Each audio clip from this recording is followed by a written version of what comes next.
जय श्री महाकाल। जय श्री महाकाल। दोस्तों, भगवान की कृपा कौन नहीं पाना चाहता। क्या हमें पता है कि हमारे ऊपर भगवान की कृपा है भी या नहीं है? क्या हम उस लायक हैं कि भगवान की कृपा के लायक हम हैं? क्या हम वो दुष्ट या गलत कर्मों में इतना उलझ चुके हैं कि हम उन चीज़ों को समझ नहीं पा रहे हैं?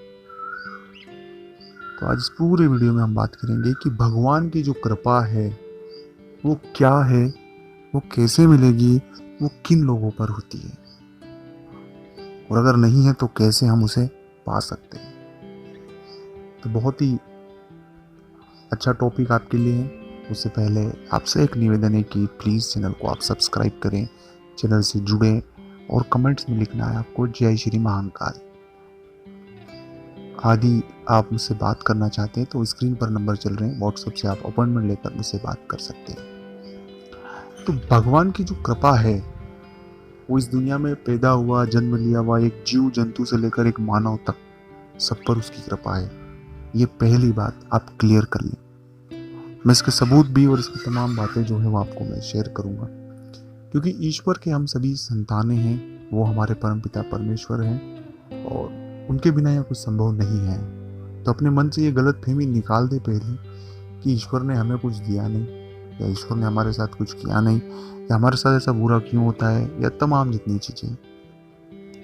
पहला मूल मंत्र है कि बच्चा पैदा होता नहीं उससे पहले उसके खाने का, रहने का और सभी इंतजाम ईश्वर कर देता है, क्योंकि ये प्रकृति का सेटअप ही ऐसा बना है कि मानव को तमाम चीज़ें वो ऑटोमेटिकली स्वतः ही दे देती है, और हमें भी मिली है, आपको भी मिली है। तो भगवान की जो कृपा है वो इस दुनिया में, इस संसार में सभी पर है। बस कुछ बातें हैं, जो बातें यदि व्यक्ति उनमें फंस जाता है तो उसकी कृपा को महसूस नहीं कर पाता। पहली बात है लालच।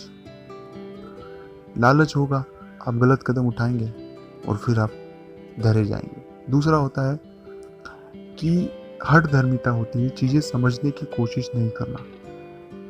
और तीसरी बात है सच्चाई को नहीं देख पाना। और कभी भी झूठ इस दुनिया में, चाहे कलयुग क्यों ना चल रहा हो, लेकिन झूठ की जीत कभी नहीं होगी।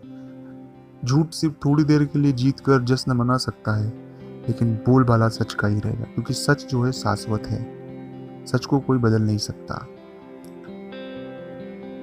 तो इसलिए तीन चीजें भी बहुत ज्यादा महत्वपूर्ण है, जिस पर हर एक व्यक्ति को ध्यान देना चाहिए। और सबसे महत्वपूर्ण बात कि हम वो व्यवहार जो हमें पसंद नहीं है वो अन्य के साथ नहीं करना चाहिए। लोगों के साथ एक मधुर व्यवहार, एक अच्छा व्यवहार जरूर होना चाहिए। यही बातें हैं कि जिनका मन शुद्ध होता है, आत्मा शुद्ध होती है, वही लोग अच्छा व्यवहार कर सकते हैं, जैसे आप।